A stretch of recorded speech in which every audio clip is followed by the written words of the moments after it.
ഇന്ത്യയുടെ ഉരുക്കുവനിത എന്നറിയപ്പെടുന്ന ശ്രീമതി ഇന്ദിരാഗാന്ധിയെ വധിച്ചത് അവർക്ക് ഏറ്റവും ഇഷ്ടമുണ്ടായിരുന്ന അവരുടെ സ്വന്തം പേഴ്സണൽ ബോഡി ഗാർഡ്സ് ആയിരുന്ന ബീൻ സിംഗും സത്വന്ത് സിംഗും ചേർന്നാണ്.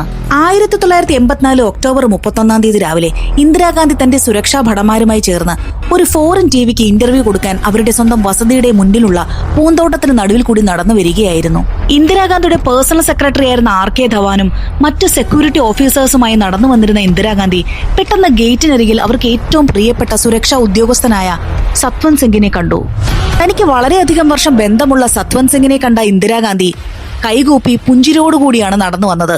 എന്നാൽ സത്വന്ത് സിംഗിന്റെ മുഖത്ത് യാതൊരു ഭാവഭേദവും ഉണ്ടായിരുന്നില്ലെന്ന് മാത്രമല്ല, എന്തോ മനസ്സിൽ കണ്ടിട്ടെന്ന പോലെ അയാൾ ഇന്ദിരാഗാന്ധിയുടെ നേർക്ക് നടന്നുപോയി. സത്വന്ത് സിംഗിന്റെ മുന്നിലായി അന്ന് ഗേറ്റിന്റെ സുരക്ഷാ ചുമതലയുണ്ടായിരുന്ന ബീൻ സിംഗും നടക്കുന്നുണ്ടായിരുന്നു.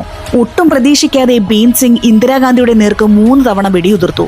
ആദ്യം ഒന്ന് പതറിയെങ്കിലും ബീൻ സിംഗിന്റെ നിർദ്ദേശപ്രകാരം പിന്നീട് സത്വന്ത് സിംഗും കയ്യിലിരുന്ന റൈഫിൾ ഉപയോഗിച്ച് ഏകദേശം 30ഓളം വെടികുണ്ടകളാണ് ഉതിർത്തത്. ഇന്ദിരാഗാന്ധിയുടെ കൂടെയുണ്ടായിരുന്ന മറ്റൊരു സുരക്ഷാ ഉദ്യോഗസ്ഥനും വെടിയേൽക്കുകയും തൽക്ഷണം മരണമടയുകയും ചെയ്തു.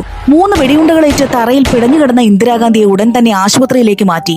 ബീൻ സിംഗിന്റെ സത്വന്ത് സിംഗിന്റെ ഈ പ്രവൃത്തിക്ക് കാരണം സിഖുകാർ ഏറ്റവും പരിപാവനമായി കാണുന്ന ഗോൾഡൻ ടെമ്പിളിൽ ഇന്ദിരാഗാന്ധി ഓർഡറിട്ട സൈനിക നടപടിയായിരുന്നു. തന്റെ ഏറ്റവും പ്രിയപ്പെട്ട സുരക്ഷാ ഉദ്യോഗസ്ഥരെ വെടിയേറ്റ് വീണ ഇന്ദിരാഗാന്ധി പിന്നീട് ആശുപത്രിയിൽ വെച്ച് മരണമടയുകയായിരുന്നു.